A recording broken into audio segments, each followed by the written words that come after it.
मित्रांनो, विधानसभा निवडणुका आता 2 ते 3 महिन्यात येऊन ठेपल्या आहेत. कुठल्या क्षणी निवडणुकी तारीख ही जाहीर होऊ शकते. त्यामुळे महायुती असो किंवा महाविकास आघाडी किंवा महाराष्ट्रातील इतर घटक पक्ष असो, आपापल्या परीने उमेदवार जाहीर करतील. महाविकास आघाडी आणि महायुती या दोन्ही युतीमध्ये मोठ्या प्रमाणात उमेदवारांसाठी रस्सीखेच सुरू आहे. याचे कारण म्हणजे इच्छुकांची संख्या ही जास्त आहे आणि विधानसभा क्षेत्र कमी आहे. त्यामुळे ज्या उमेदवाराला चान्स मिळेल तो निवडणूक लढवेल आणि ज्याला चान्स मिळणार नाही तो दुसऱ्या पक्षात जाऊ शकतो किंवा मग अपक्ष निवडणूक लढवू शकतो. सध्या जर आपण पारनेर मतदारसंघाचा विचार केला तर महायुतीकडून जितकी रस्सीखेच सुरू आहे तितकी रस्सीखेच महाविकास आघाडीमध्ये सुरू आहे. सूत्राकडून मिळालेल्या माहितीनुसार महायुतीमधून 5 जण तर महाविकास आघाडीमधून 3 इच्छुकांची नावे हे समोर आले आहे. आता जर आपण महाविकास आघाडीचा विचार केला तर शरद पवार गटाकडून या जागेसाठी दावा केला जाऊ शकतो आणि या ठिकाणाहून शरद पवार गटाकडून राणीताई लंके यांचे नाव आता चर्चेत आहे. पण राणीताई लंके यांचा विजय खरोखर सोपा आहे का? आता असा प्रश्न पडायचे कारण म्हणजे पारनेर मतदारसंघातील अचानक समोर आलेले 2 चेहरे. त्यातील एक चेहरा लोकसभेला निलेश लंके यांच्यासोबत होता तर दुसरा चेहरा हा निलेश लंके यांच्या विरोधात काम करत होता. ही 2 नावे म्हणजे माजी जिल्हा परिषद सदस्य संदेश कारले आणि दुसरं नाव म्हणजे माजी जिल्हा परिषद सदस्य सुजित जावरे पाटील यांचं. राणीताई लंके यांच्या विरोधात संदेश कारले यांनी जे बंड केलं किंवा सुजित जावरे पाटील यांचे परफेक्ट प्लॅनिंग केलं तर राणीताई लंकेंना ही निवडणूक जड जाऊ शकते का, हेच आपण या व्हिडिओच्या माध्यमातून सविस्तरपणे पाहणार आहोत. नमस्कार मित्रांनो, मी उमेश आणि आपण पाहतात आपलं लाडकं युट्यूब चॅनल मराठी कट्टा. मित्रांनो, पारनेर मतदारसंघामध्ये निलेश लंके हे आमदार होते. लोकसभा निवडणुकीच्या आधी त्याने आपल्या आमदारकीचा राजीनामा दिला आणि त्यानंतर ते अहमदनगर लोकसभा मतदारसंघात शरद पवार गटाकडून उभे राहिले आणि निवडून आले. त्यामुळे आता पारनेरमध्ये खासदार निलेश लंके यांचे वर्चस्व आहे असं म्हटलं जात आहे आणि ते आपल्याला नाकारताही येत नाही. आता विधानसभेला राणीताई लंके यांचे नाव समोर आले असले तरीही ही फाईट नक्की सोपी होणार नाही. याचे कारण म्हणजे या मतदारसंघातून शिवसेनेकडून माजी जिल्हा परिषद सदस्य संदेश कारले हे ठाकरे गटाकडून इच्छुक आहे. आता जर नगर तालुक्याचा आपण जर विचार केला तर या ठिकाणी ज्येष्ठ नेते शशिकांत गाडेसर, संदेश कारले आणि कारले यांचे निकटवर्तीय असणारे बाळासाहेब हराळ यांचे मोठे वर्चस्व आहे.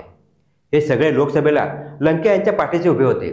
त्याचा फायदा हा नक्कीच खासदार निलेश लंके यांना जास्तीत जास्त मताधिक्य मिळवून देण्यात झाला. तसे पारनेरमध्ये शिवसैनिकाचे एक सिक्की मतदान आहे. तसेच लंके यांना लोकसभेला प्रामाणिक मदत केली त्यामुळे लंके देखील त्यांचे काम करतील म्हणजे विजय सोपा आहे असं त्यांचे गणित आहे. परंतु जर त्यांना महाविकास आघाडीकडून डावलण्यात आलं आणि तिकीट दिलं नाही तर ते पारनेरमध्ये बंडखोरी करत विशाल पाटील यांच्यासारखे अपक्ष उभे राहू शकतात अशी शक्यता देखील आता वर्तवली जात आहे. किंवा त्यांना जर संधी मिळाली तर ते अजित पवार गट किंवा शिंदेची शिवसेना या पक्षातही जाऊ शकतात अशी चर्चा आता पारनेर विधानसभा मतदारसंघामध्ये होत आहे. परंतु त्यांच्यातील कट्टर शिवसैनिक पाहता आणि एकनिष्ठता पाहता ते इतर पक्षात जाण्यापेक्षा अपक्ष उभे राहतील किंवा त्यांच्यावर दुसऱ्या पक्षाच्या जाण्याची वेळ आलीच तर ते शिंदे गटात जाऊन निवडणूक लढवू शकतात असं देखील बोललं जात आहे. राणीताई लंके व संदेश कारले यांच्यात जर लढत झाली तर ही लढत खूपच अटीतटीची होईल. याचे कारण म्हणजे जर आपण नगर तालुक्याचा विचार केला तर या ठिकाणी ज्येष्ठ नेते शशिकांत गाडेसर, संदेश कारले आणि कारले यांचे निकटवर्तीय बाळासाहेब हराळ यांचे एक मोठे वर्चस्व आहे. तसे पारनेरमध्ये शिवसेनेचे एक सिक्की मतदान आहे. हे सर्व ऐनवेळी कारले यांच्या पाठीशी उभे राहू शकतात. संदेश कारले ज्यावेळी ते झेडपीमध्ये सदस्य होते त्यावेळी त्यांनी कित्येक मोठमोठी कामे केली होती. त्यातील एक काम आहे घुसखोरी पाणी योजना. त्याचप्रमाणे त्यांचा अत्यंत नम्र स्वभाव तसेच 24 तास जनतेला उपलब्ध असणारे नेता अशी त्यांची जी काही लोकांमध्ये छबी आहे त्याचा फायदा त्यांना नक्कीच होईल. तसेच त्यांना यावेळी विधानसभेची उमेदवारी न मिळाल्यास एक कट्टर आणि एकनिष्ठ असणाऱ्या शिवसैनिकावर म्हणजे कारले यांच्यावर अन्याय झाला अशा पद्धतीने जर त्यांच्याविषयी जनतेमध्ये सहानुभूती निर्माण झाली तर या सहानुभूतीच्या लाटेचा फायदा त्यांना होणार आहे हे मात्र 100% फिक्स आहे.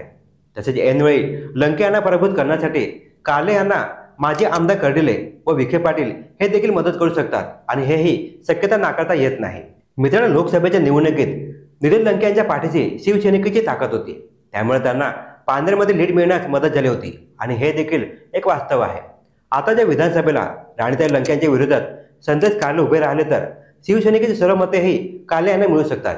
तसेच ज्यावेळी निलेश लंके पारनेरमध्ये आमदारकीसाठी उभे होते त्यावेळी राष्ट्रवादी ही एकच होती.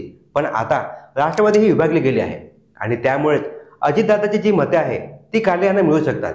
याचाच अर्थ असा होता की 2019 मध्ये शिवसैनिकाची आणि राष्ट्रवादी संपूर्ण मते निलेश लंके यांना मिळाली होती ती यंदा राणीताई लंके यांना न मिळता ती सर्वच्या सर्व मते संदेश कालांना मिळतील आणि त्यामुळे लंके यांचे मताधिक्य हे नक्कीच कमी होतील आणि हे चित्र आता स्पष्ट आपल्याला दिसत आहे।